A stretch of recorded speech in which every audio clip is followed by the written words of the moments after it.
অবশেষে সেই কাজের বুয়া আয়শার মুখ থেকে জানা গেল ভয়ঙ্কর সকল তথ্য, যেটা শুনলে আপনাদের গায়ের রং দাঁড়িয়ে যাবে।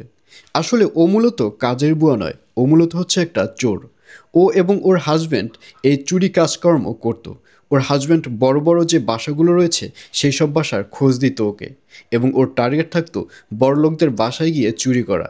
ঠিক তেমনি করে মা ও মেয়ের যে ঘটনাটি আপনারা অলরেডি জানতে পেরেছেন, সেই বাড়িতে ওই আয়শা নামের কাজের বুয়া ছদ্মবেশী মহিলাটি যায় এবং সেখানে গিয়ে কাজ করা শুরু করে। কিন্তু ওর তো টার্গেট হচ্ছে চুরি করা, ওর টার্গেট তো কাজ করা নয়। এবং দ্বিতীয় দিনই ওই বাড়ি থেকে ২,০০০ টাকা চুরি করে। কিন্তু এই ব্যাপারটি বাড়িওয়ালার যে স্ত্রী রয়েছে সে জানতে পারে, অর্থাৎ বুঝতে পারে। বোঝার পর ওকে জিজ্ঞাসাবাদ করে এবং এক পর্যায়ে ওকে পুলিশের থ্রেট করে যে ও যদি সত্যি কথা না বলে তাহলে পুলিশে দিয়ে দিবে। এবং এক পর্যায়ে ও স্বীকার যায়, হ্যাঁ ও ২,০০০ টাকা নিয়েছে, তবে সেটা আর দিতে পারবে না, খরচ করে ফেলেছে। এইভাবে ওই দিন মানে কথাবার্তা শেষ হয়ে ও কাজকর্ম করে চলে যায়।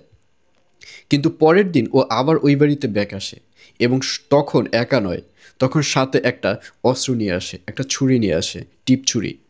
এবং দ্বিতীয় দিনও ওই ব্যাপারটি নিয়ে, অর্থাৎ ২,০০০ টাকা যে চুরি করেছে এই ব্যাপারটি নিয়ে বাড়িওয়ালার স্ত্রী ওর সাথে কথা কাটাকাটি করে।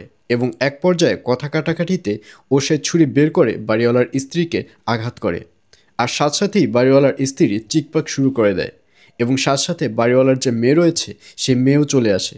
এসে মাকে যখন বাঁচাতে যায় তখন সেই মেয়েকে পর্যন্ত ছুরিঘাত করে।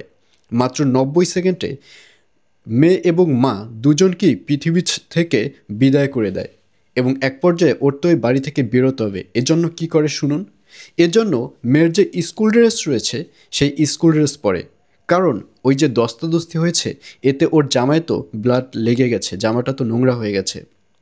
এটা পরে যদি বাইরে বেরোয় তাহলে তো সবাই বুঝে ফেলবে। যার কারণে যে মেয়েকে পৃথিবী ছেড়ে বিদায় করে দিয়েছে ওই মেয়ের স্কুল ড্রেস পরে ওই বাসা থেকে বেরোয়।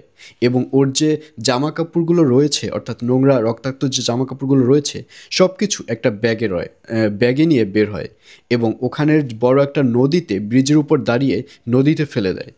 এবং ওখানের স্থানীয় একটা সরকারি, অর্থাৎ মোহাম্মদপুর স্থানীয় সরকারি হসপিটালের একটা বাথরুমে যায়। বাথরুমে গিয়ে ওর যে নিজের জামা কাপড় রয়েছে সেইগুলো পরে ওই স্কুল ড্রেসটা আবার বাথরুমেই রেখে যায়। এবং এভাবে রেখেই ওরা গা ঢাকা দেয়। ওর হাজব্যান্ড সহ ওর যে দাদাভাই রয়েছে বরিশাল ঝালকাঠির ওদিকে, সেখানে গা ঢাকা দেয়।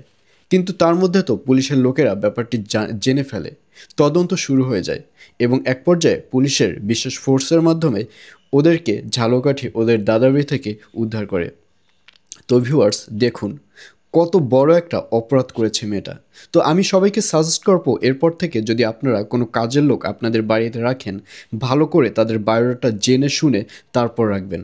তো ভিউয়ার্স আপনাদের কি মনে হচ্ছে এই মেয়েটি অর্থাৎ আয়েশা যে ক্রাইমটা করেছে এর জন্য ওকে কী শাস্তি দেওয়া উচিত? অবশ্যই কমেন্টে আপনারা লিখে পাঠান।